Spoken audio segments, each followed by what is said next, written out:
রাজি গোস্বামী পাদ কলম দিলেন, বলছেন রাধা কৃষ্ণ এক আত্মা দুই দেহ ধরি অরণ্য বিলাস রস আস্বাদন করি। সেই দুই এক হয়ে আমার চৈতন্য গোসাই ভাবরস আস্বাদিতে হইল একথাই। ভাবের রসকে আস্বাদন করবার জন্য গৌর আমার অবতীর্ণ হলেন নবদ্বীপ ধামে। ধন্য নদিয়া, ধন্য কলি, ধন্য গৌর। তিনি শুধু নবদ্বীপকে ধন্য করেন নাই, নদিয়াকে ধন্য করেন নাই। শ্রীমান মহাপ্রভু আমার এই জগৎকে ধন্য করেছেন, জগতের জীবকে ধন্য করেছেন। শুধু মনুষ্য জীবকে ধন্য করেছেন বলছে না, না, গৌর আমার অকাতরে কৃষ্ণ নাম বিলিয়ে এই জগৎকে তিনি ধন্য করেছেন। পাষাণ হৃদয়কে তিনি শীতল করেছেন। কেমন করে শীতল করলেন? গৌর আমার কৃষ্ণ নাম বিলিয়ে বিলিয়ে জগতের জীবের পাষাণ হৃদয়কে শীতল করেছে। কিবা মনুষ্য, কিবা কীট, কিবা পতঙ্গ, মহাপ্রভু সবাইকে কৃপা করলেন কৃষ্ণ নাম দিয়ে। তাই তো বনের পশু পাখিও মহাপ্রভুর কৃষ্ণ নাম শুনে তারা নামে মাতোয়ারা হয়ে গেছিল। কত দুর্ভাগ্য আমাদের! নিরন্তর শুনছি নাম আশ্রয় গ্রহণ করতে হবে, কিন্তু নাম তো আশ্রয় গ্রহণ হলো না।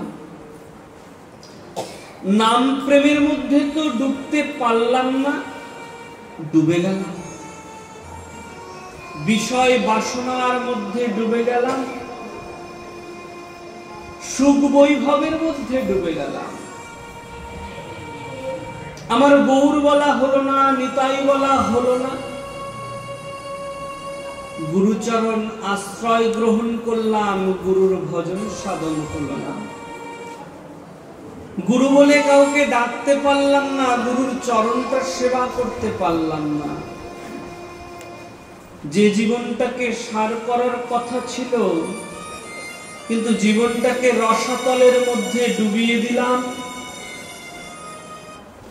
সুখ সম্প্রীতির মধ্যে লিপ্ত হয়ে গিয়ে। বলছে এগুলো তো জাগতিক সুখ, এগুলো বেশি দিন থাকবে না। তুমি যতদিন ধরে রাখতে চাইবে এগুলো ততদিনও তোমার কাছে থাকবে না। সুখকে তুমি ধরে রাখতে চাইবে, অর্থকে তুমি ধরে রাখতে চাইবে, দেখবে অর্থ সুখ তোমার কাছে থাকবে না। কেন?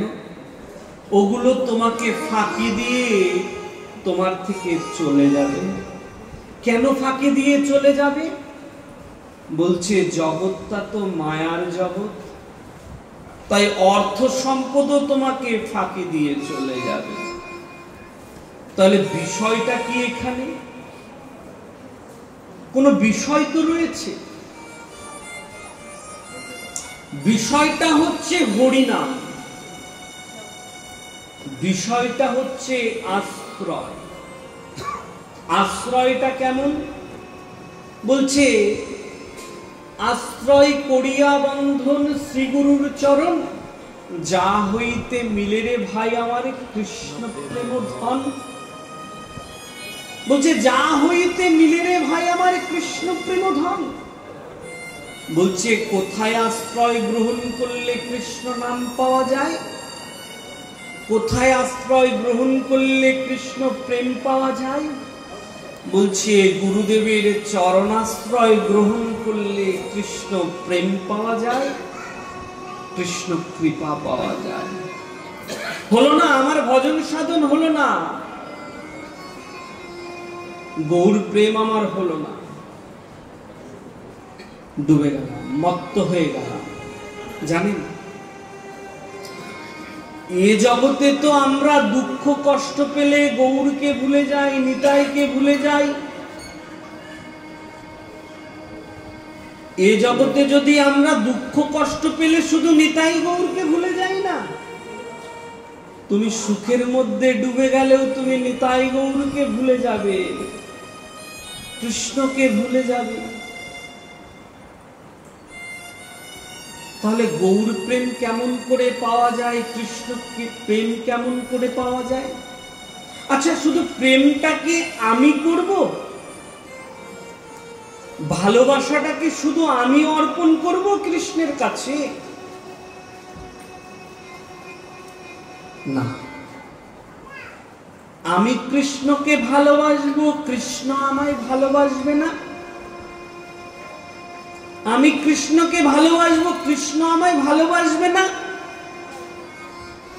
আচ্ছা, আমি যদি একবার কৃষ্ণকে ভালোবাসি, আমি একবার যদি রাধারানীর নাম করে রাধারানীকে যদি রাধারানীর চরণাশ্রয় গ্রহণ করে যদি হারাধে বলে স্পন্দন করতে পারি, যদি রাধারানীর চরণে যদি ভক্তি নিবেদন করে বলতে পারি, রাধারানী তুমি করুণা করো, রাধারানী তুমি কৃপা করো, রাধারানী আমি যেন তোমার ওই কৃষ্ণ প্রেমটাকে লাভ করতে পারি।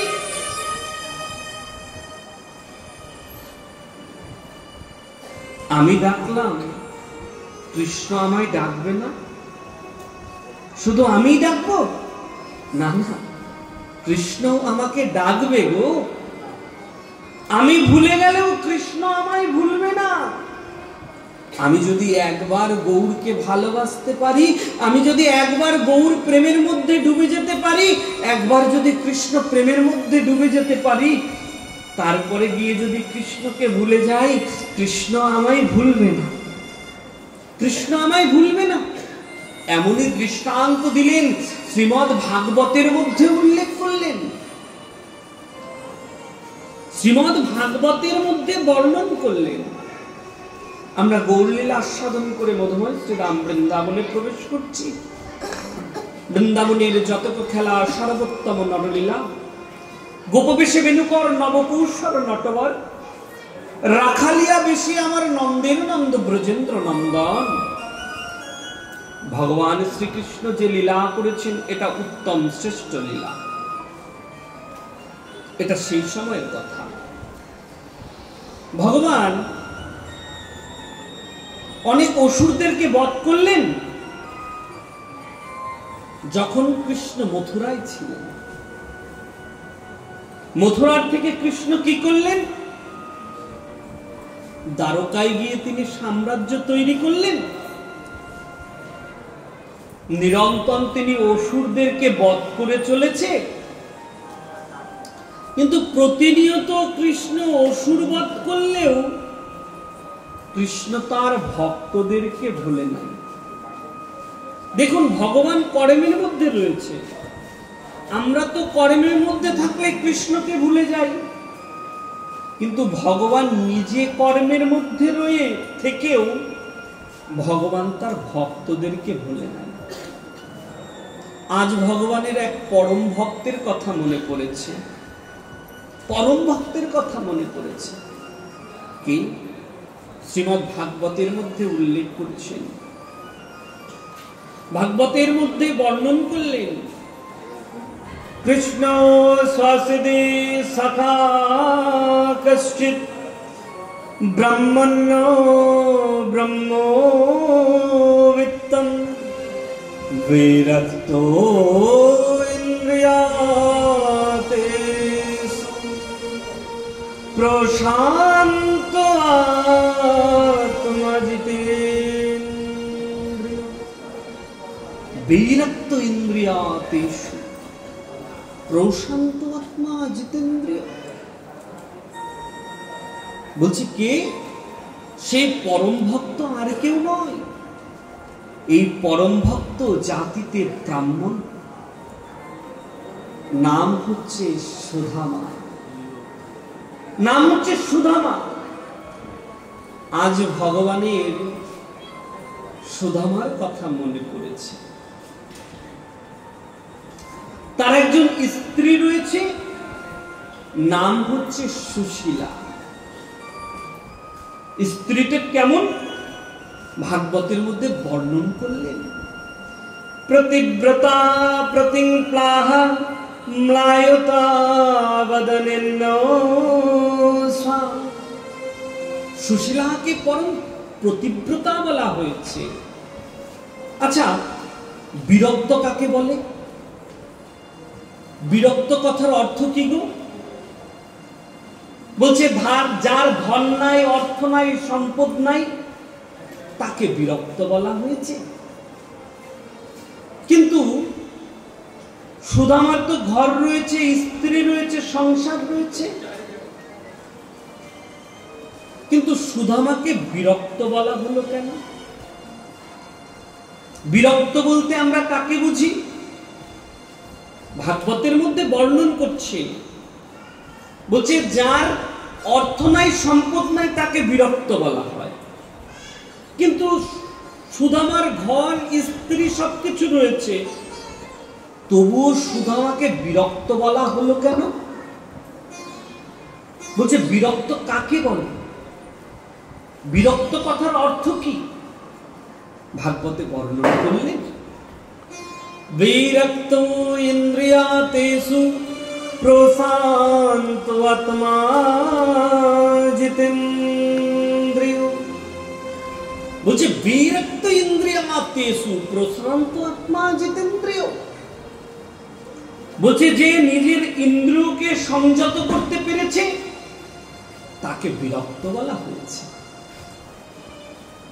আমি অর্থ সম্পদ বৈভব ত্যাগ করে দিলাম, আমাকে বিরক্ত বলা যাবে না। কেন? আমার তো জিনিসের প্রতি লালসা রয়েছে।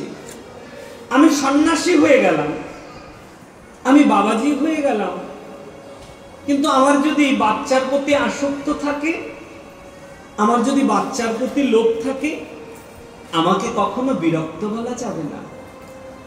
তাহলে বিরক্ত কাকে বলা হয়? বলছি যে ইন্দ্রিয়ের উপর সংযম করতে পেরেছে, যে দেহে ইন্দ্রিয়ের উপর সংযম করতে পেরেছে, তাকে বিরক্ত বলা হয়। সুদামার এইসবের কোনো ইচ্ছা নাই। কর্মটা কি জানেন? ওই যে ব্রাহ্মণের যেরকম বৃত্তি হয় না, ব্রাহ্মণের বৃত্তি কি কি গো? বলছে ব্রাহ্মণের বৃত্তি তো যাজনী, এই একটা বৃত্তি। আর একটা বৃত্তি রয়েছে ব্রাহ্মণের, ভিক্ষাবৃত্তি। তো সুদামা তাই করে। কি করে? ভিক্ষা করে। বলছে যেন তেন ভিক্ষা নয়, ভিক্ষারও নিয়ম রয়েছে। আমরা তো বাবা ভিক্ষায় বেরালে যতক্ষণ না ঝোলাটা না ভরে, ততক্ষণ বাড়ির দিকে ফিরি না। তো ভিক্ষা করার নিয়মটা কিরকম? বলছে 5 গৃহের অধিক কোন গৃহে ভিক্ষা করা যাবে না। সুদামা নিত্য দিন 5 গৃহে ভিক্ষা করেন। ভিক্ষা করে যা পায় তাই দিয়ে গোবিন্দের কাছে ভোগ নিবেদন করে প্রসাদ গ্রহণ করে। কোনদিন ভিক্ষায় বেরালে 5 ঘরে ভিক্ষা করতে গেছে, ভিক্ষা করে যখন ফিরে এসেছে, তখন সুশীলা জিজ্ঞাসা করছে, নাথ কি হয়েছে সুশীলা, আজকে তুমি কি এনেছো? সুশীলা, জানো সুশীলা, আমি 5 গৃহে ভিক্ষা করতে গেছিলাম, তো আমি মাত্র 2 মুষ্টি অন্ন পেয়েছি সুশীলা। ও তাই, ঠিক আছে, এটা দিয়েই আজকে আমাদের হয়ে যাবে না। কোনদিন সুদামা গেল 5 গৃহে, ভিক্ষা করে ফিরে এসেছে। সুশীলা জিজ্ঞাসা করেছে, নাথ আজকে তুমি কি এনেছো? জানো সুশীলা, আজকে 5 গৃহে ভিক্ষা করতে গেছিলাম, কোন জায়গায় কোনো কিছু পাই নাই। 5 গৃহে গেছিলাম, কোন জায়গায় কোনো কিছু পাই নাই সুশীলা। ওহো তাই বুঝি? আচ্ছা ঠিক আছে নাথ, তুমি চিন্তা করো না, আজকে দুজনে আমরা জল খেয়ে কাটিয়ে দেব। আমরা তো মাসের মধ্যে 2 দিন একাদশী করি, 15 দিন পর পর। সুদামা সপ্তাহের মধ্যে 2-3 দিন 4 দিনও একাদশী করে, কিন্তু নিত্য নিয়ম কখনো ভঙ্গ করে না। নিয়মটা কি জানেন বাবা? নিয়মটা হচ্ছে হরিনাম। নিরন্তর সুদামা হরিনাম করে, নিরন্তর সুদামা কৃষ্ণ নাম করে। যা কর্ম করুক সুদামা কৃষ্ণ নাম কোন সময়ের জন্য ছাড়ে না। একদিন সুদামা বসে বসে কৃষ্ণ নাম করছে, সুশীলা এসে জিজ্ঞাসা করছে, নাথ একটা কথা জিজ্ঞাসা করব তোমায় নাথ। বলো সুশীলা, কি হয়েছে বলো। বলছে, নাথ আপনি নিরন্তর যে কৃষ্ণের গুণগান করেন, আচ্ছা ওই কৃষ্ণই কি দ্বারকা অধিপতি, অর্থাৎ দ্বারকার যে রাজা, আপনি কি সেই কৃষ্ণের গুণগান করেন সব সময়? সুদামা তখন সুশীলাকে বলছে, সুশীলা আমি শুধু তার গুণগান করি না সুশীলা, তোমাকে কোনোদিন বলা হয় নাই বাল্যকালে আমরা দুজনে গুরুগৃহে একসঙ্গে অধ্যয়ন করেছি, সে যে আমার পরম মিত্র সুশীলা। না, আপনি যার এত গুণগান করেন, প্রত্যেক দিন তার অষ্টপ্রহর নাম কীর্তন করেন, একটু একটু সময় নয়, বলছে অষ্টপ্রহর ভগবানের নাম করেন। আচ্ছা না, একটা কথা বলি, আপনার কি কখনো কোনো সময় ইচ্ছা করে না যে আপনার মিত্রের সঙ্গে, আপনার বন্ধুর সঙ্গে গিয়ে একটিবার দেখা করে আসি? সুদামার মুখটা নিচু হয়ে গেল। সুশীলা, তুমি তো জানো সুশীলা আমি কে? আমি দীনহীন দরিদ্র ব্রাহ্মণ। আর কোথায় সে লক্ষ্মীপতি দ্বারকা অধিপতি, কোথায় সে দ্বারকাধীশ? আমি যদি তার কাছে যাই, আমি কেমন করে যাব বলো? একটা কথা মনে রাখবেন বাবা, মন দিয়ে মনে রাখবেন, এটা এ জগতে তিনটে জায়গায় কখনো খালি হাতে যেতে নাই, তিনটে স্থানে কখনো খালি হাতে যেতে নাই। ভাগবতের মধ্যে বর্ণন করছে। এক হচ্ছে যদি কোনো দেবালয়ে, মন্দিরে আপনি যান, মন্দিরে গেলে কখনো আপনি খালি হাতে যেতে পারবেন না। ফল সাউন্ড হয়ে গেছে বাবা। মন্দিরে গেলে কখনো আপনি খালি হাতে যেতে পারবেন না, কিছু না কিছু আপনাকে সঙ্গে করে নিয়ে যেতে হবে। দ্বিতীয় হচ্ছে গুরুগৃহে গেলে কখনো খালি হাতে যেতে নাই। তৃতীয় হচ্ছে মিত্রের বাড়িতে, বন্ধুর বাড়িতে গেলে কখনো খালি হাতে যেতে নাই। কোনো না কোনো কিছু সঙ্গে অবশ্যই নিয়ে যাওয়া উচিত। যদি আপনার সে সামর্থ্য না থাকে তাহলে কি করবেন? ভাগবতে বর্ণন করে দিচ্ছে, পত্রং পুষ্পং ফলং ত্রয়ং जो मे भक्ता प्रयच्छति। বলছে পত্র, পুষ্প, ফল অবশ্যই সঙ্গে করে নিয়ে যাওয়া উচিত, খালি হাতে যেতে নাই। যদি পত্র, পুষ্প, ফল নিয়ে যাওয়ার সামর্থ্য নাও থাকে, একটা টাকা অবশ্যই সঙ্গে করে নিয়ে যাওয়া উচিত। আর একটা জিনিস কি জানি, বাড়িতে যদি কখনো কোনো অতিথি আসে, অথবা যদি বাড়ির মধ্যে, গৃহের মধ্যে কেউ প্রবেশ করলো, কখনো তাকে খালি হাতে, খালি গলায়, অর্থাৎ তাকে গৃহের থেকে অভুক্ত করে ফেরত দিতে নাই। এক গ্লাস জল হলেও তাকে অবশ্যই দেওয়া উচিত। কেন? বলছে তুমি যদি এগুলো না করো তাহলে তোমার দরিদ্রতা চলে আসবে, তাহলে তোমার দরিদ্রতা চলে আসবে, তোমাকে এগুলো দিতেই হবে। তাই সুদামা কি বলছে সুশীলাকে, সুশীলা আমি কেমন করে যাই বলো তার কাছে? আমি তো দীনহীন দরিদ্র ব্রাহ্মণ, আর সে তো দ্বারকা অধিপতি, লক্ষ্মী অধিপতি, তার কাছে খালি হাতে কেমন করে যাব? নাথ, আমি যদি আপনার জন্য কিছু এনে দিই তাহলে আপনি কি যাবেন? অবশ্যই যাব সুশীলা, অবশ্যই যাব। সুশীলা দৌড় দিয়ে পাশের ঘরে চলে গেল। পাশের ঘরের থেকে 4 মুঠো চাল এনে সুদামার কাছে দিয়ে বলছে, নাথ এই যে নাও। ভাগবতে বর্ণন করলেন, যা চিত্তা চতুর্মুষ্টিম বিপ্রাণ পৃথকো তুণ্ডুলান চৈলখণ্ডেন তান বদ্ধ্বা ভরত্রে পাদাদুপাদয়। 4 মুষ্টি চাউল দিয়ে দিল। সুদামা কি করলেন? পুটলি বেঁধে বগলের মধ্যে করে নিয়ে চলতে লাগলেন। কোথা থেকে যাত্রা করলেন? সেই পুর বন্দর থেকে দ্বারকার দিকে যাত্রা করলেন। তো বাবা, যাত্রাটা তো একা একা হয় না। আহুহি পরম লাভ উত্তম সলক দর্শনম। সুদামা কি করলেন? ভগবানের গুণগান করতে করতে দ্বারকার দিকে প্রস্থান করলেন, যাত্রা করলেন। যেতে যেতে একটা অরণ্যের মধ্যে গিয়ে সন্ধ্যা হয়ে গেল। সুদামা ওইখানে একটা বৃক্ষের নিচে ঘুমিয়ে পড়ল। পরের দিন পাখিদের কলরবে সুদামার ঘুম ভেঙে গেল। ঘুম থেকে উঠেই দেখছে সুদামার সামনে বিশাল এক নগর। কোন এক পথিক রাস্তা দিয়ে হেঁটে যাচ্ছিল। সুদামা তাকে ডাকছে, ভাই একটু দাঁড়াবে ভাই। কি হয়েছে? বলছে, এখানে কি কৃষ্ণ থাকে? আপনি বলতে পারবেন কোথায় দ্বারকা?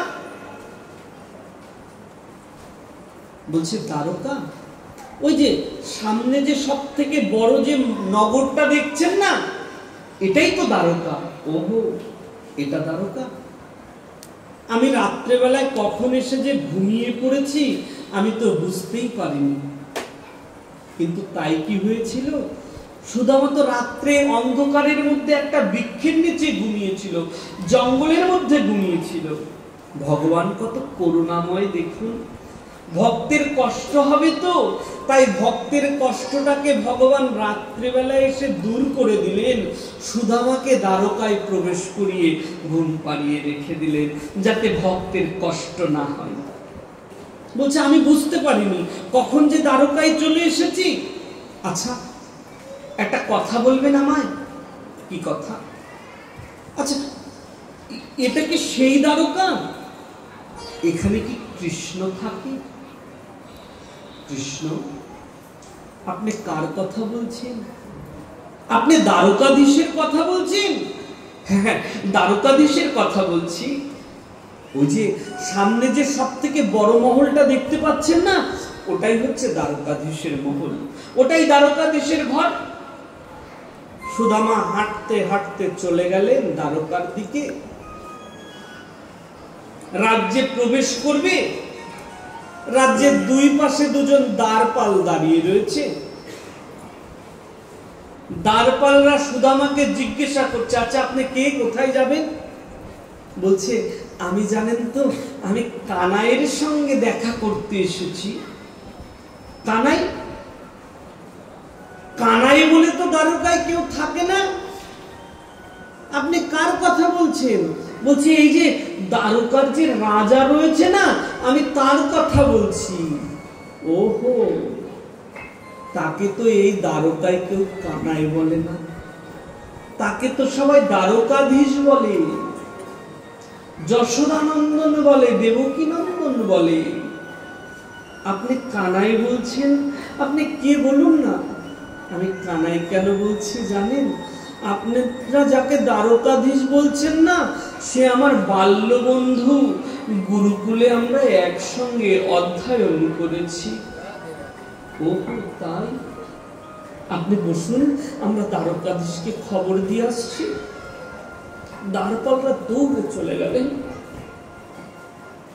ভগবান রাজমহলের মধ্যে, প্রাসাদের মধ্যে বসে রয়েছে। যখনই দাঁড়ি দৌড়ে দৌড়ে আসছে, কৃষ্ণ দাঁড়িকে দেখে জিজ্ঞাসা করছে, দ্বারপাল তোমরা এই সময় কি হয়েছে বলো? বলছে, জানেন আপনার জন্য, আপনার সঙ্গে একজন দীনহীন দরিদ্র ব্রাহ্মণ দেখা করতে এসেছে। দীনহীন দরিদ্র ব্রাহ্মণ, কি নাম তার? তার নামটা কি যেন, ও মনে পড়েছে, কি নাম তার? তার নাম কি বলেছে জানেন? বলেছে সে আপনার বাল্যবন্ধু। বাল্যবন্ধু? নাম কি? বলছে তার নাম সুদামা। যখনই সুদামা কথাটা শুনেছে, সুদামা এসেছে, ভগবান আর থাকতে পারলেন না, ভগবান দৌড়াতে লেগেছে। ভগবান কেমন করে দৌড়াচ্ছে জানেন? চিৎকার করে দৌড়াচ্ছে, সুদামা, ও সুদামা। সুদামা আমার বসে বসে মনে মনে কি চিন্তা করছে জানেন? সুদামা মনে মনে চিন্তা করছে, কোথায় সে রাজা হয়ে গেছে, আর আমি কিনা দরিদ্র ব্রাহ্মণ। কানাইয়ের কি আমার কথা মনে আছে? এই দরিদ্র ব্রাহ্মণের কথা, কানাইয়ের কি এই দরিদ্র ব্রাহ্মণের কথা মনে আছে? কানাই তো আমার কথা ভুলে গেছে। যখন সুদামা মনে মনে চিন্তা করছে, সুদামা শুনতে পেলেন কে যেন তাকে ডাকছে, তার নাম ধরে ডাকছে, সুদামা, ও সুদামা। পিছন ঘুরে তাকিয়ে দেখলেন আর কেউ নয়, স্বয়ং দ্বারকাধীশ, অনন্ত কোটি ব্রহ্মাণ্ডের মালিক, অনাদির আদি গোবিন্দ তার ভক্তের সঙ্গে দেখা করতে দৌড়ে আসছে।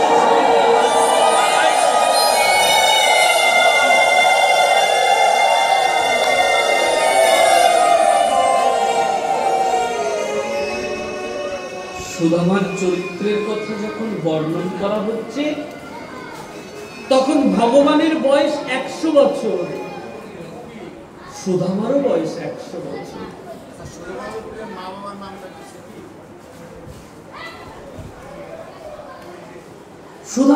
সুদামার মধ্যে যে কোনখান থেকে শক্তি চলে আসলো না, সুদামা নিজেই বুঝতে পারলেন না। সুদামাও দৌড়াতে লেগেছে, দৌড়াতে দৌড়াতে গিয়ে কৃষ্ণের কাছে গেলেন, ভগবান সুদামাকে জড়িয়ে ধরলেন।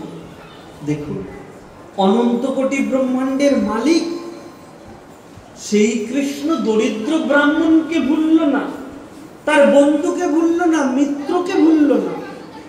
আর আমাদের তো একটু অর্থ হয়ে গেলেই আমরা পাশের বাড়ির লোককে ভুলে যাই। পাশের বাড়ির কথা কি বলবো গো, এক ভাই যদি ধনী হয়ে যায়, কালেক্টর হয়ে যায়, আর এক ভাই গরিব থাকলে সে ভাইয়েরই পরিচয় দিতে চায় না, এটা আমার ভাই। আর কৃষ্ণ দেখুন, অনন্ত কোটি ব্রহ্মাণ্ডের মালিক, সে দীনহীন ছিন্ন বস্ত্র পরে এসেছে। সুদামা যে বস্ত্রটা পরে এসেছে না, ছিন্ন বস্ত্র, রাস্তার মধ্যে কৃষ্ণ সুদামাকে জড়িয়ে ধরছে। জানেন, ভগবান এ জগতে কোনো কিছুর ভুকা না। दुर्योधन की मेहवाना त्यागी सक्कत विदुर का घर में खाई। দুর্যোধনের আপ্যায়ন কৃষ্ণ ত্যাগ করে দিলেন, 56 ভোগ 36 ব্যঞ্জন ত্যাগ করে দিলেন। কৃষ্ণ অর্থ সম্পদের ভুকা নয়। কৃষ্ণ কিসের ভুকা জানেন? কৃষ্ণ হচ্ছে প্রেমের ভুকা, ভাবের ভুকা। যখন ভগবান শ্রীকৃষ্ণ হস্তিনাপুরে পঞ্চপাণ্ডবদের দুধ হয়ে এসেছিল শান্তি প্রস্তাব নিয়ে যাওয়ার জন্য, দুর্যোধন কি করেছিল জানেন? কৃষ্ণের জন্য 56 ভোগ 36 ব্যঞ্জন তৈরি করে রেখেছে। আজকে কৃষ্ণ আসবে, কৃষ্ণকে কোথায় বসতে দেবে? দুর্যোধন কৃষ্ণের জন্য একটা সোনার সিংহাসন তৈরি করেছিল। যখন কৃষ্ণ দুর্যোধনের কাছে আসলো, দুর্যোধন বলছে বসুন, সোনার সিংহাসন দেখিয়ে দিচ্ছে। কৃষ্ণ বলছে, দুর্যোধন, আমি তোমার কাছে বসতে আসি নাই, তোমার কাছে একটা প্রস্তাব নিয়ে এসেছি, শান্তি প্রস্তাব নিয়ে এসেছি। আচ্ছা, ওইসব পরে হবে, প্রস্তাব। আপনার জন্য 36 ব্যঞ্জন ভোগ টোগ এগুলো তৈরি করে রেখেছি, আপনি একটু প্রসাদটা গ্রহণ করুন। দুর্যোধন, আমার ক্ষুধা নেই, আমি কিচ্ছু পাবো না দুর্যোধন।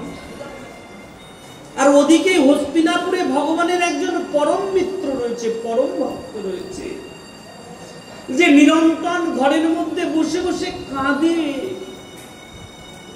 নিজের স্বামীকে বারবার বলে, একটিবার দ্বারকাধীশকে বলো না কোনোদিন যদি আমার ঘরে সে আসে। সে কে জানে, সে কে জানে? সে হচ্ছে বিদুরের স্ত্রী বিদুরানী। নিরন্তর ঘরে বসে বসে বিদুরানী কাঁদে। আর বিদুরকে কি বলে জানেন? একটিবার দ্বারকাধীশকে বলবি, যদি দ্বারকাধীশ আমার ঘরে আসতো, আমি যদি দ্বারকাধীশকে একটু নিজের হাতে করে দ্বারকাধীশকে খাইয়ে দিতে পারতাম, আমার মনের ইচ্ছাটা না পূর্ণ হতো। আমি শুনেছি আজকে দ্বারকাধীশ আসবে, তুমি একটু বলবে দ্বারকাধীশ যদি আমার ঘরে আসতো। বিদুরের স্ত্রী বিদুরকে বলছে, বিদুর স্ত্রীকে বলছে, দেখো আমার দ্বারা কি সম্ভব? কোথায় সে দ্বারকাধীশ, লক্ষ্মী অধিপতি, তাকে কেমন করে আমার এই সাধারণ ঘরের মধ্যে আনি বলো? আমার সে সামর্থ্য নাই। যখন বলছে সামর্থ্য নাই, বিদুরের স্ত্রী বলছে, আমি তো শুনেছি সে নাকি অনেক দয়ালু, সে বলে সবার ইচ্ছা পূরণ করে, আমার একটু মনের ইচ্ছাটা পূর্ণ করবে না? আমার খুব ইচ্ছা তাকে নিজের হাতে করে কিছু খাওয়াবো। দুর্যোধন যখন কৃষ্ণের প্রস্তাব শুনল না,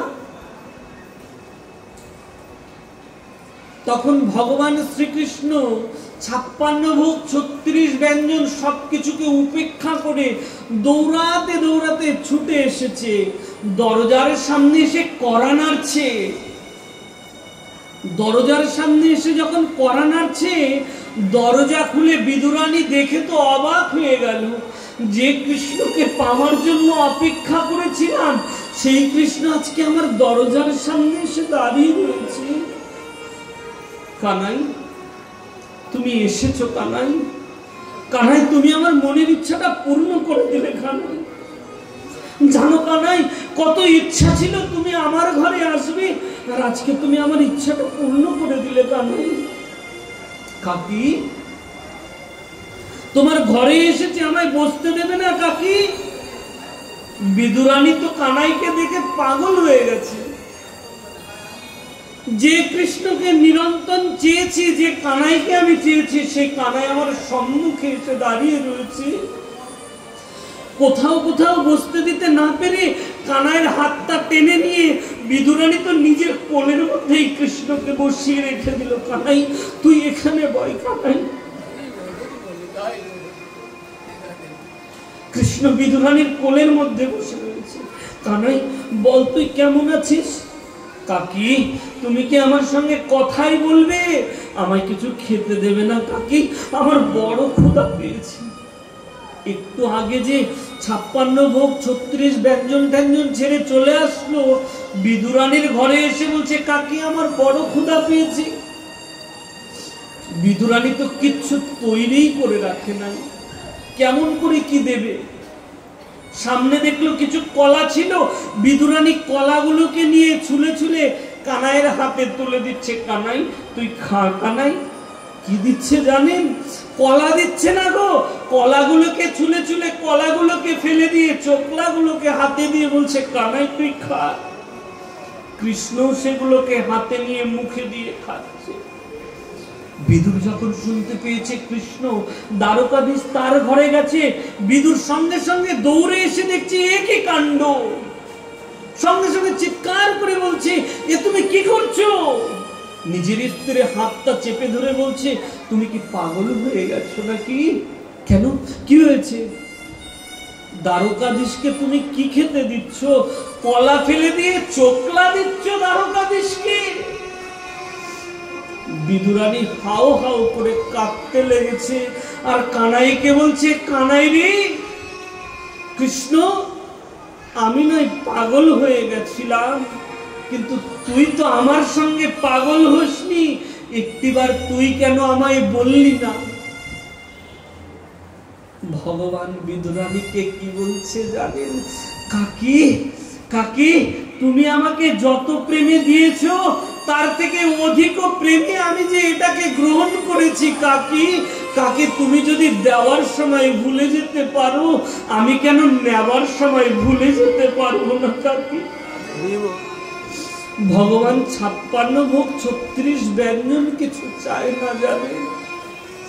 কৃষ্ণ তো চায় একটু প্রেম, আর কিছু চায় না। কৃষ্ণ কৃষ্ণ আর কিছু চায় না। কেউ যদি বদন ভরে তাকে একটু ডাকতে পারে, দুই বাহু তুলে যদি একটু বলতে পারে, কৃষ্ণ তুমি আমায় কৃপা করো,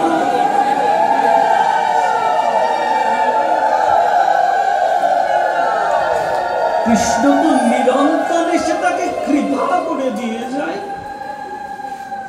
জানেন, একদিন সত্যভামা সবাইকে বলছে, আমি ওই ব্রজের কৃষ্ণকে কিনতে চাই, দ্বারকাধীশকে আমি আমার নিজের করে নিতে চাই।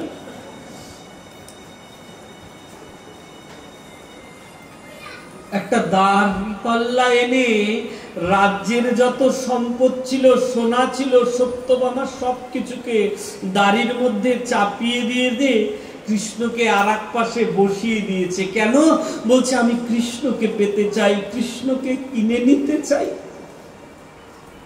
কিন্তু কৃষ্ণকে বসিয়ে দিয়েছে আর এক পাশে, মণি মুক্তা হিরে জহরত সবকিছু দিয়েছে, কিন্তু কৃষ্ণের দাড়িটা এক বিন্দু উঠল না। এমন সময় দেবর্ষি নারদ এসেছে, এসে দেখছে সত্যভামা কৃষ্ণকে কিনতে চাইছে। দেবর্ষি নারদ সত্যভামাকে বলছে, সত্যভামা এ তুমি কি করছো? সত্যভামা, দেবর্ষি আমি কৃষ্ণকে আমার করে পেতে চাই। দেবর্ষি, তোমার করে পেতে চাও? কেমন করে? বলছে অর্থ সম্পদ, মণিমুক্তা হিরে জহরাত সবকিছু দিয়ে দিয়েছি, কিন্তু কৃষ্ণ যে আমার হলো না, কৃষ্ণ যে আমার হলো না, আমি যে কৃষ্ণকে আমার করে পেতে পারছি না।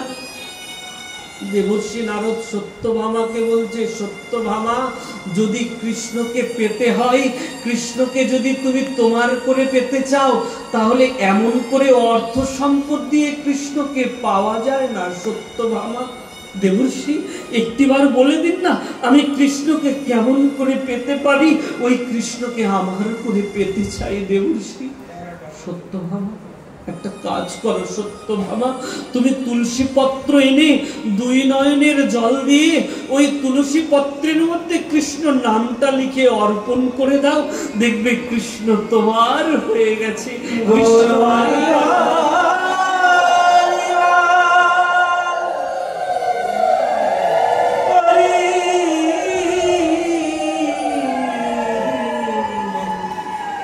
আমি তো পারলাম না বাবা, কৃষ্ণ প্রেম ধাম নিতে পারলাম না, আমার একটু কৃপা করল, আমিও যেন কৃষ্ণ প্রেম ধাম না পাই, এই ভক্তদের ধুলা যেন আমি অঙ্গে ধারণ করতে পারি।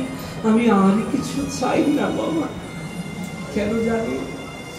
বলছি কৃষ্ণ কৃপা না পেলেও যদি বৈষ্ণবের কৃপা পাওয়া যায়, বৈষ্ণবের ধুলা যদি মাখা যায়, বলছি ওই ব্রজধামের যত প্রেম মাধুর্য আছে সবকিছু ওই বৈষ্ণবের ধুলার মধ্যে মিশ্রিত হয়ে রয়েছে। তাই তো একটা কথা মনে পড়ে গেল, বড় আশ্চর্য ঘটনা, বড় আশ্চর্য ঘটনা। উদ্ধব যখন ব্রজে গেছিল, সবাইকে বোঝাতে চেয়েছিল তো সবাই যেন কৃষ্ণকে ভুলে যায়, কিন্তু যেদিন গোপীদের কাছে গেছিল, শ্রীমতী রাধারানীর কাছে গেছিল, গোপীদের প্রেম দেখে, রাধারানীর প্রেম দেখে, আত্মনিবেদন দেখে উদ্ধব পাগল হয়ে গেছিল। যেই উদ্ধব ব্রজে দুদিনের জন্য গেছিল, সেই উদ্ধব ব্রজে 6 মাস ছিল। যেদিন ব্রজের থেকে উদ্ধব ফিরে আসছিল, সেদিন কৃষ্ণের কাছে কি প্রার্থনা করেছিল জানেন?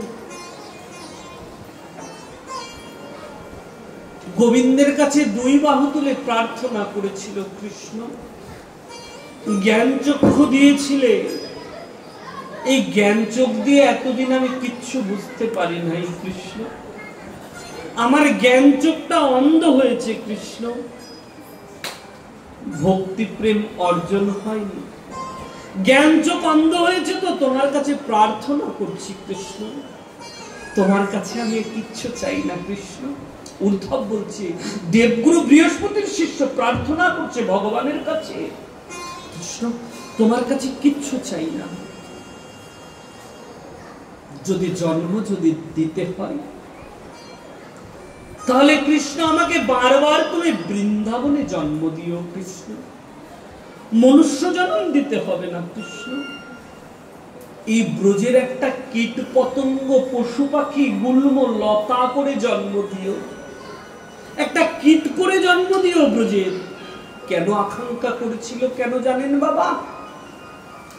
উদ্ধব গোবিন্দের কাছে প্রার্থনা করেছিল, গোবিন্দ যদি ব্রজে যদি একটা গুল্ম লতা হয়ে জন্ম নিতে পারি গোবিন্দ, আমি ব্রজের থেকে কিছু পাই আর না পাই, ওই ব্রজবাসীদের ধুলা তো আমি আমার অঙ্গে বাঁধতে পারবো।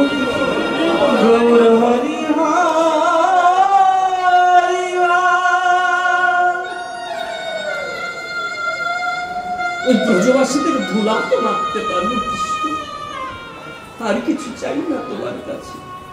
তো বাবা ওই বৈষ্ণবের চরণ ধুলার মধ্যে যে এ জগতের পূর্ণ প্রেম রয়েছে, কৃষ্ণকে পাওয়ার প্রেম রয়েছে গো।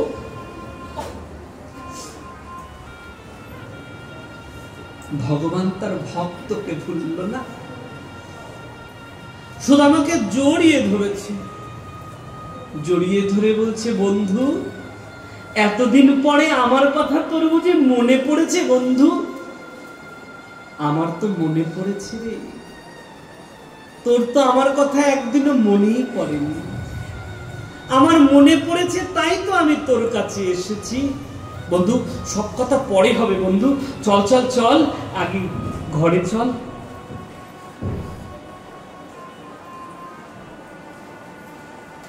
সুদামাকে নিয়ে এসে রাজ সিংহাসনের মধ্যে সুদামাকে বসিয়েছে। দেখুন শিক্ষা কাকে বলে। ভাগবত আমাদের শুধু মালা চন্দন তিলক শিক্ষা দিচ্ছে না, জীবনে চলার শিক্ষাটাও দিয়ে দিচ্ছে, নৈতিক শিক্ষাও দিয়ে দিচ্ছে। অনন্ত কোটি ব্রহ্মাণ্ডের মালিক, সে তার বন্ধু সুদামাকে, ব্রাহ্মণ বন্ধুকে রাজ সিংহাসনে বসিয়ে কৃষ্ণ তার চরণের সামনে বসে রয়েছে, চরণের সামনে বসে রয়েছে। রুক্মিণী দেবীকে ইশারা করলো, দেবী জল নিয়ে আসো, বিপ্রদেবের চরণটা তো ধৌত করতে হবে। রুক্মিণী দেবী আমার কলসি করে জল নিয়ে এসেছে।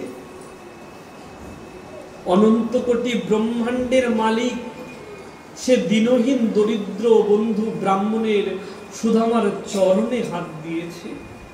চরণটাকে হস্তের মধ্যে, এক হস্তের মধ্যে রেখে আর এক অস্ত্র দিয়ে চরণটাকে হাত বোলাচ্ছে। যখন বোলাতে বোলাতে দেখছে চরণের মধ্যে অনেক কাঁটার কাকড় লেগে রয়েছে। যখন কাঁটা কাকড় চরণের মধ্যে লেগে রয়েছে, তখন কৃষ্ণ আর ওই ভক্তের ব্যথা সইতে পারল না। দুই নয়ন দিয়ে কৃষ্ণ প্রেমবাড়ি বর্ষণ করে ভক্তের চরণটাকে ধৌত করে দিলেন।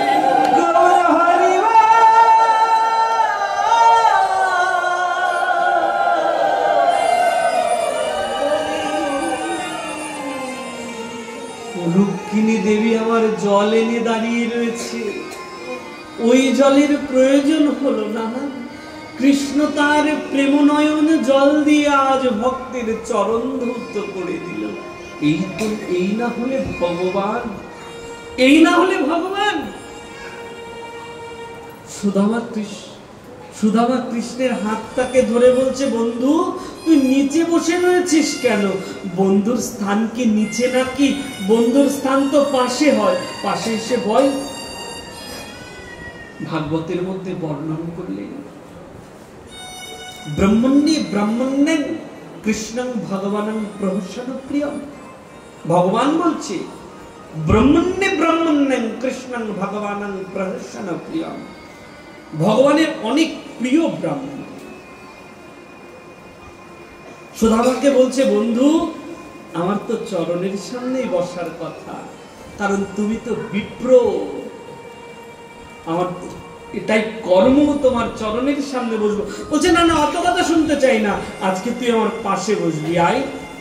কৃষ্ণকে পাশে বসিয়েছে, পাশে বসিয়ে কৃষ্ণকে বলছে, কানাই একটা কথা বলবো। কানাই বল বন্ধু, কি বলবি? বলছে, তোকে দেখতে না ঠিক ওই গুরুকুলে যেরকম দেখেছিলাম না, ঠিক একই রকম রয়েছিস। বন্ধু একটা কথা বলতো। কি কথা? বিয়ে টিয়ে হয়েছে নাকি? বলছে, মনে মনে চিন্তা করছে বন্ধুকে কি বলবো বিয়ের কথা। বলছে, বন্ধু বিয়ে হয়েছে। বলছে, বিয়ে করলি আমায় বললি না? বন্ধু আমি যে বিয়ে করেছি মা বাবাকেই তো বলতে পারিনি ঠিক মতো, কেমন করে হয়ে গেল নিজেই জানি না। বলছে, একটু বৌদিদের সঙ্গে পরিচয় করিয়ে দিবি না? বলছে, হ্যাঁ দাও। রুক্মিণী দেবীকে ইশারা করলো, এসে প্রণাম করলো। যখনই প্রণাম করেছে, সুদামা আশীর্বাদ করছে, সৌভাগ্যবতী ভব। সত্যভামা এসে প্রণাম করছে, জাম্ববতী এসে প্রণাম করছে, সবাইকে আশীর্বাদ করছে। কিন্তু দেখছি প্রণাম করতে করতে 100, 200, 300 হয়ে গেছে। কানাইয়ের কানে কানে বলছে, কানাই। বলছে, কি হয়েছে? বলছে, আরে আমি তোর বিয়ের কথা বলছি, দ্বারকার সবার বিয়ের কথা বলিনি। বলছে, বন্ধু বলিস না এগুলো সব কটাই। বলছে, কি বলিস, আমরা তো একটা নিয়েই পারি না। আর তুই দেখি, বলছে মনে মনে চিন্তা করছে, এই না হলে আমি ভগবান, এই না হলে ভগবান নাকি আমি? কোন সময় হলে ভগবানের 16,100 মহিষী কেন হয়েছিলেন এই বিষয় সম্পর্কে আলোচনা করব। অনেকে আমাদের এই প্রসঙ্গটা নিয়ে, অনেক বিধর্মীরা আছে আমাদের বিদ্রুপ করে, ব্যঙ্গ করে, কেন ভগবান 16,100 মহিষী তার ছিল, এটার কারণ কি ছিল? এটা প্রসঙ্গ নিয়ে কোনো একটা সময় হলে আলোচনা করা যাবে। যখন সবাই মিলে এসে প্রণাম করছে, সুদামা সবাইকে বলছে, ঠিক আছে ঠিক আছে, আমাকে আর প্রণাম করতে হবে না। আমাকে প্রণাম কেন করছো? সব প্রণাম কৃষ্ণের চরণে অর্পণ করে দাও। কেন কৃষ্ণের চরণে অর্পণ করতে বললেন? কারণ সুদামা জানেন এ জগতে কোনো কিছু যদি কৃষ্ণকে অর্পণ করা হয়ে যায়, তাহলে আর কারোর পাওয়ার বাকি থাকে না, সবার তো ওটা পাওয়া হয়ে যায়। তাই বলছে, তোমরা সবাই কৃষ্ণকে অর্পণ করো, ওটা আমারও পাওয়া হয়ে যাবে। এখন কৃষ্ণ সুদামাকে জিজ্ঞাসা করছে, বন্ধু আমার কথা তো বললি, তোর কথা বললি না? বলছে, বন্ধু আর বলিস না, বিয়ে করার ইচ্ছা ছিল না, ওই মা বাবা জোর করে। আচ্ছা ঠিক আছে, বুঝতে পেরেছি, বৌদিও নিশ্চয় তোর মতো সুশীল হবে। বলছে, শুধু সুশীল না রে, তার নামটাও তো সুশীলা। ওহো তাই বুঝি? তাহলে বৌদি নিশ্চয় আমার জন্য কিছু পাঠিয়েছে, খালি হাতে নিশ্চয়ই তোকে পাঠায়নি। কাহাং দরিদ্র পাপিয়ং কো কৃষ্ণশ্রী নিকেতনা। কাহাং দরিদ্র পাপিয়ং, আমি কোথায় দরিদ্র ব্রাহ্মণ আর কোথায় লক্ষ্মীপতি দ্বারকা অধিপতি? ছি, তার সামনে কেমন করে 4 মুঠ চাল বের করে দিই? এটা সম্ভব? দেখবেন একটা জায়গায় অনেক বড় লোকরা থাকলে আশীর্বাদই হচ্ছে, দেখা গেছে ছেলের পক্ষকে আশীর্বাদ করছে, কেউ 2,000 টাকা, 5,000 টাকা, 3,000 টাকা দিচ্ছে। এখন আপনাকে বলছে, দাদা তুই আশীর্বাদ কর, পকেটে 100 টাকা রয়েছে, দেখবেন আপনার দাঁড়িয়ে দেখবেন, আরে না ও সবাই করছে, হয়ে যাবে, মানে এরকম। তো তথাপি সুদামাও মনে মনে চিন্তা করছে, ছি, লক্ষ্মীপতি দ্বারকা অধিপতি, তাকে আমি কেমন করে 4 মুঠ অন্ন দিই? কি হলো বন্ধু, বলো বৌদি আমার জন্য কি পাঠিয়েছে? সুদামা একটু প্রসঙ্গটা ঘোরানোর জন্য কৃষ্ণকে বলছে, বন্ধু মনে আছে আমরা গুরুকুলে কেমন করেছিলাম? আরে বাবা ওইসব কথা সব মনে আছে, আগে বল বৌদি কি পাঠিয়েছে। কেন বারবার বলছি?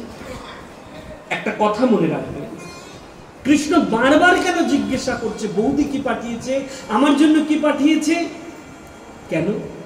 আচ্ছা সুদামা কেন কৃষ্ণকে, এই সুশীলা কেন সুদামাকে দ্বারকায় পাঠিয়েছিল?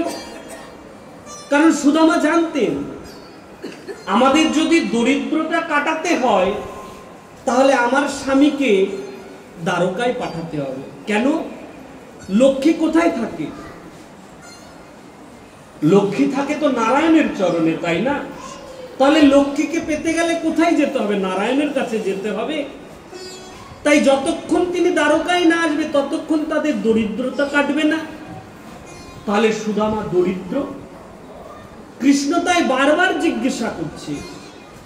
একটা কথা মনে রাখবেন, এ জগতে কোনোদিন কারোর ভাগের জিনিস আত্মসাৎ করতে নাই। আমরা দেখবেন আনন্দ পাই, কারণ সম্পদ ফাঁকি দিয়ে খেতে পারলে বড় আনন্দ, বাপরে বাপ বুঝতে পারেনি, নিতাই বাবু বোঝে না সবকিছু আমার হয়ে গেছে। যেদিন বুঝবে না ওই নিতাইয়ের বড়টা গৌর, সেদিন দেখবে তোমার কোনো কিছু থাকবে না। আবার নিতাই নামে কেউ আছে নাকি? আমি কিন্তু তাদের কথা বলছি না বাবা, প্রসঙ্গ নিয়ে আলোচনা করছি।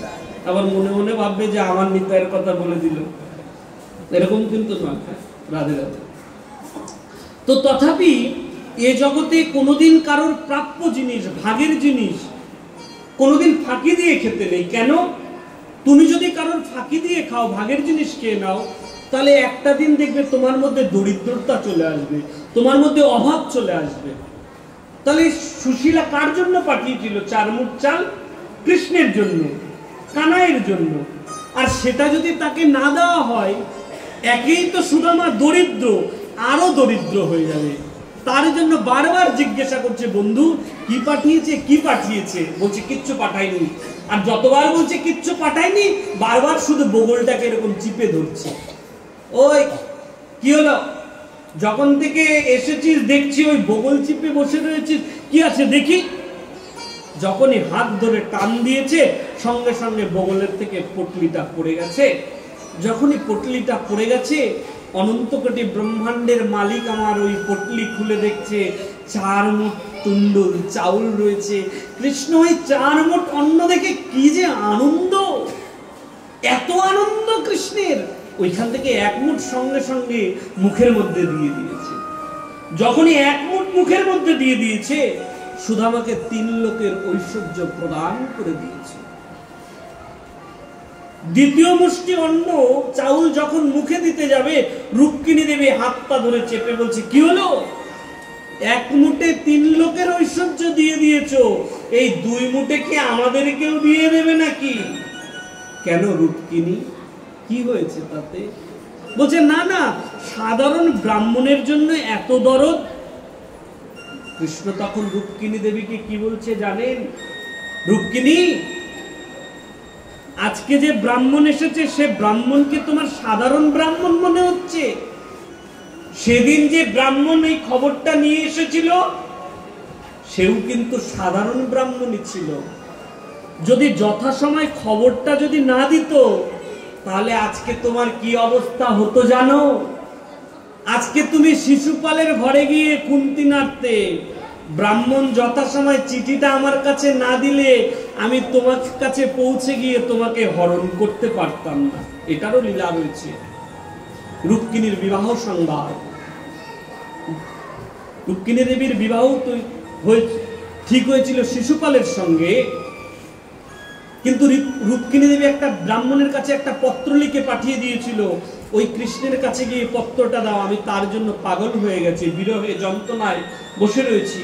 কৃষ্ণ সেই ব্রাহ্মণের পত্রটা পেয়ে কৃষ্ণ ছুটে গেছিল আর রুক্মিণী দেবীকে হরণ করে নিয়ে এসেছিল। তাই কি বলছে, ব্রাহ্মণ যদি যথাসময় না আসতো তাহলে আজকে তুমি শিশুপালের ঘরে গিয়ে কুন্তি নাড়তে। না না কৃষ্ণ, আমি তার জন্য বলিনি। তাহলে তুমি একা প্রসাদ পাচ্ছ, আমরা কি একটু প্রসাদ পাবো না? আমরা কি একটু প্রসাদ পাবো না? হ্যাঁ পাবে তো, অবশ্যই পাবে, নাও তোমরা সবাই প্রসাদ পাও। কৃষ্ণ দিয়ে দিলেন। রুক্মিণী দেবী সবাই মিলে এই প্রসাদটাকে গ্রহণ করলেন। সুদামাকে আজকে ভগবান খুব সুন্দর করে নিজে হাতে শৃঙ্গার করিয়ে দিলেন, খুব সুন্দর করে সাজিয়ে দিলেন। দুপুরবেলায় ভোগ তৈরি হয়েছে, কৃষ্ণ কি করলো, সুদামাকে নিজের হাতে খাইয়ে দিল। সুদামাও কৃষ্ণকে নিজের হাতে খাইয়ে দিল। ওই দিনটা যে কেমন করে চলে গেল বুঝতেই পারল না। পরের দিন সকাল হয়েছে, সুদামা স্নান আহ্নিক করে কৃষ্ণের কাছে গিয়ে বলছে, কানাই আজকে আমি চলে যাই কানাই। কৃষ্ণ বলল, ঠিক আছে সুদামা চলে যাও। বলছে, বন্ধু আবার তুমি কবে আসবে? সুদামা কৃষ্ণকে বলছে, বন্ধু এবার আমি এসেছি, এবার তুমি আমার কাছে যাবে। যদি সম্পর্ক ঠিক রাখতে হয় তাহলে একজন দিয়ে সম্পর্ক হয় না, দুজন দুজনের মতো ঠিক রাখতে হয়। এবার আমি এসেছি, এবার তুমি যাবে। ঠিক আছে বন্ধু, কথা দিলাম আমি তোমার কাছে যাব। আচ্ছা, যে বন্ধু এতদিন পরে এসেছে তাকে থাকতে বললো না কেন? আর একদিন থাকতে বলা উচিত ছিল না? কিন্তু বন্ধু বললো যাই, বলছে চলে যাও, ঠিক আছে। কৃষ্ণ জানেন প্রতিব্রতা রমণী কেমন হয় জানেন? যতক্ষণ স্বামী প্রসাদ গ্রহণ না করে ততক্ষণ স্ত্রী কিচ্ছু পায় না। সুদামার স্ত্রী সুশীলা তো বাড়িতে একা রয়েছে। যবে থেকে বাড়ির থেকে বেরিয়ে গেছে সুশীলা তো অভুক্ত রয়েছে। তাই কৃষ্ণ জানতেন যতক্ষণ সুদামা গৃহে প্রবেশ না করবে সুশীলা কোনো কিচ্ছু গ্রহণ করবে না। তাই বন্ধুকে বলল, বন্ধু তুমি যাও। সুদামা চলে আসলো। নিজের গ্রামে এসে সুদামা চমকিত হয়ে গেল, চিনতে পারছে না। কি চিনতে পারছে না? বিচিত্র পবনোদ্যানে কুজ দ্বিজ কুজোত্তম প্রফুল্ল কুমদাম ভোজ কল্লারত পলবারিহি। নিজের ঘরের সামনে এসে দেখছে বিচিত্র একটা মহল তৈরি হয়ে গেছে, কত সুন্দর ফুলের বাগান। কি হলো? এখানে তো আমার ছোট্ট একটা কুড়ে ঘর ছিল, কোথায় গেল? এই কুড়ে ঘরের মধ্যে আমার স্ত্রী সুশীলা ছিল। সুশীলা কোথায় গেলে তুমি? এক রাত্রের মধ্যে আমার জায়গাটাকে কেউ দখল করে নিল? না না, এটা তো সম্ভব নয়। এমন সময় দেখছে খুব পরিপাটি ভাবে একজন রমণী আরতির থালা সাজিয়ে আসছে। সুদামা নিজেই চিনতে পারেনি স্ত্রীকে। কেন জানেন? দেখবেন মানুষের কাছে যখন একটু অর্থ আসে না, মানুষের দেখবেন চাল ঢালি একটু পাল্টে যায়, হয় না? আগে যদি এরকম করে বলে, অর্থ আসলে এইভাবে বলে, তাই তো? তো যখনই সুশীলাদের অর্থ হয়ে গেছে, অনেক সুন্দর পোশাক টোশাক পরে রয়েছে, নিজের স্ত্রীকেই চিনতে পারেনি। সঙ্গে সঙ্গে সুদামার মুখটা কোমল হয়ে গেল, নরম হয়ে গেল। সুশীলাকে বলছে, সুশীলা, ওহো বুঝতে পেরেছি সুশীলা, এর জন্য তুমি আমাকে দ্বারকায় পাঠিয়েছিলে সুশীলা? এই অর্থের লোভে, এই সম্পদের লোভে? আমার বুঝতে ভুল হয়ে গেছে সুশীলা। ঠিক আছে সুশীলা, তুমি এই অর্থ সম্পদ বৈভব নিয়ে থাকো, তুমি তো পেয়েই গেছো, কিন্তু আমি এখানে থাকবো না সুশীলা। আমি যদি এই অর্থ সম্পদ বৈভবের মধ্যে থাকি তাহলে যে আমি আমার কৃষ্ণ নাম নিতে ভুলে যাব, আমি কৃষ্ণের গুণগান করতে ভুলে যাব সুশীলা। আমি আর থাকতে চাই না এই রাজপ্রাসাদের মধ্যে, তুমি থাকো তোমার সাম্রাজ্যের মধ্যে, আমি চললাম। সুশীলা তখন সুদামাকে বলছে, নাথ আপনি কি ভেবেছেন আপনাকে ছেড়ে দিয়ে আমার এই রাজপ্রাসাদের মধ্যে সুখ হবে? কোনোদিন সুখ হবে না। আমার সুখ তো আপনার সেবায় না, আমার সুখ তো আপনার সেবায়। রামচন্দ্রের একা বনবাস হয়েছিল, মা সীতা দেবীর বনবাস হয় নাই। কিন্তু মা সীতা দেবী বনবাসে গেছিলেন কেন? বলছে স্বামীর সুখেই তো আমার সুখ। আমি যত রাজপ্রাসাদের মধ্যে থাকি না কেন, আমার স্বামী যদি দুঃখ কষ্টের মধ্যে থাকে, এই সুখ আমার সুখ নয়, ওটা তো আমার নরক যন্ত্রণা। তাই তো সীতা দেবীর বনবাস না হও সত্ত্বেও তিনি রামচন্দ্রের সঙ্গে 14 বছরের বনবাস তিনি কাটিয়েছিলেন। তাই সুশীলাও বলছে, নাথ আপনি কি ভেবেছেন এই অর্থ সাম্রাজ্যের মধ্যে থেকে আমি সুখে থাকবো? আপনি যেখানে থাকবেন আমিও সেখানে থাকবো। নাথ চলুন। আজ সুশীলা সুদামা দুজনেই অর্থ সম্পদ ত্যাগ করে দিয়ে চলছে কৃষ্ণ ভজন করতে। যখন রাস্তা দিয়ে হাঁটছে সুদামা আবার শুনতে পেল কে যেন তাকে ডাকছে, সুদামা, ও সুদামা। পিছন ঘুরে তাকিয়ে দেখলো স্বয়ং দ্বারকাধীশ আবার চলে এসেছে। সঙ্গে সঙ্গে সুদামা দৌড়ে গিয়ে দ্বারকাধীশের কাছে গিয়ে দ্বারকাধীশের চরণ ধরে কাঁদতে কাঁদতে বলছে, কানাই, আমি তোর কাছে যেতে এত দেরি করলাম, কিন্তু তুই আমার কাছে আসতে দেরি করলি না কানাই। সুদামা, তুই কোথায় যাচ্ছিস? বলছে, কানাই রে, ওই সুখের মধ্যে, সাম্রাজ্যের মধ্যে থেকে যে আমার তোর ভজন হবে না, আমি যে তোর গুণগান করতে পারবো না, তাই সবকিছু ত্যাগ করে দিচ্ছি রে। কৃষ্ণ তখন সুদামাকে কি বলছে জানেন? বন্ধু, এ জগতে বিষয়, সম্পদ, বৈভব সবকিছু ভোগ করো, কিন্তু আমাকে অর্পণ করে তুমি ভোগ করো, তাহলে দেখবে তোমার জীবনে কোনোদিন দুঃখ, কষ্ট, দরিদ্রতা আসবে না। তুমি যদি চিন্তা করো অর্থ আমার, সম্পদ আমার, বৈভব আমার, তখনই তোমার দরিদ্রতা আসবে, কষ্ট আসবে। আর তুমি অর্থ, সম্পদ, বৈভবের মধ্যে থেকেও যদি তুমি মনে মনে চিন্তা করো এই সব কিছুই তো আমার কৃষ্ণের, আমার গোবিন্দের, দেখবে তাহলে তোমার কোনোদিন দুঃখ, কষ্ট, দরিদ্রতা আসবে না। খুব সুন্দর করে সুখদেব প্রভু পরীক্ষিত মহারাজকে ভাগবতের মধ্যে সুদামার চরিত্রের বর্ণন শ্রবণ করিয়েছে।